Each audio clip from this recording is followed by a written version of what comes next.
ಗದಗ ಜಿಲ್ಲೆಯಲ್ಲೂ ಲೋಕಾಯುಕ್ತ ಅಧಿಕಾರಿಗಳಿಂದ ರೇಡ್ ಮುಂದುವರಿತಾ ಇದೆ. ಎಂಕೆ ಸುರಕೋಡ ಎಂಬ ಅಧಿಕಾರಿಯ ಮನೆ ಮತ್ತು ಕಚೇರಿಯ ಮೇಲೆ ರೇಡ್ ಮಾಡಲಾಗಿದೆ. ಶಿರಹಟ್ಟಿ ತಾಲೂಕಿನ ಹಿಂದುಳಿದ ವರ್ಗಗಳ ಕಲ್ಯಾಣ ಇಲಾಖೆಯ ಅಧಿಕಾರಿ ಗದಗದ ವಿಶ್ವೇಶ್ವರಯ್ಯ ನಗರದ ಮನೆ ಮತ್ತು ಶಿರಹಟ್ಟಿ ಕಚೇರಿಯ ಮೇಲೆ ರೇಡ್ ಮಾಡಲಾಗಿದೆ. ಆದಾಯ ಮೀರಿ ಆಸ್ತಿ ಮಾಡಿರುವಂಥ ಆರೋಪದ ಹಿನ್ನೆಲೆಯಲ್ಲಿ ಲೋಕಾಯುಕ್ತ ಕಡೆಯಿಂದ ಈ ಒಂದು ರೇಡ್ ಆಗಿದೆ. ಧಾರವಾಡ ಲೋಕ ಎಸ್ಪಿ ಸಿದ್ದಲಿಂಗಪ್ಪ ಅವರ ನೇತೃತ್ವದಲ್ಲಿ ಆಗಿರುವಂಥ ರೇಡ್ ಇದು. ಗದಗ ಲೋಕಾಯುಕ್ತ ಡಿವೈಎಸ್ಪಿ ವಿಜಯ್ ಬಿರಾದಾರ್, PSI ಮಹಾಂತೇಶ ಕವಟಗಿ ಅವರ ನೇತೃತ್ವದಲ್ಲಿ ಒಂದು ರೇಡ್ ಆಗಿದೆ. ಅಧಿಕಾರಿಯ ಮನೆ, ಕಚೇರಿ ಮತ್ತು ಸಂಬಂಧಿಕರ ಮನೆ ಸೇರಿದಂತೆ ಒಟ್ಟು 6 ಕಡೆಗಳಲ್ಲಿ ಏಕಕಾಲದಲ್ಲಿ ಈ ಒಂದು ರೇಡ್ ಆಗಿದೆ. ಅಧಿಕಾರಿ MK ಸುರಕೋಡ ಆತನಿಗೆ ಎಲ್ಲೆಲ್ಲಿ ಅಂದರೆ ಮನೆ ಆಗಿರ್ಬೋದು, ಸಂಬಂಧಿಕರು ಎಲ್ಲೆಲ್ಲಿ ಆತನ ಹೆಸರ ಮೇಲೆ ಮನೆಗಳು, ಆಸ್ತಿಗಳು ಖರೀದಿ ಮಾಡಿರ್ತಾರಲ್ಲ, ಎಲ್ಲ ಮಾಹಿತಿಯನ್ನು ಪಡೆದು ಏಕಕಾಲದಲ್ಲಿ ಆಗಿರುವಂಥ ರೇಡ್ ಇದು.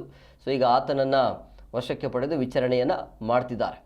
ಅಧಿಕಾರಿಗಳಿಂದ ಕಡತಗಳ ಪರಿಶೀಲನೆ ಮುಂದುವರಿತಾ ಇದೆ.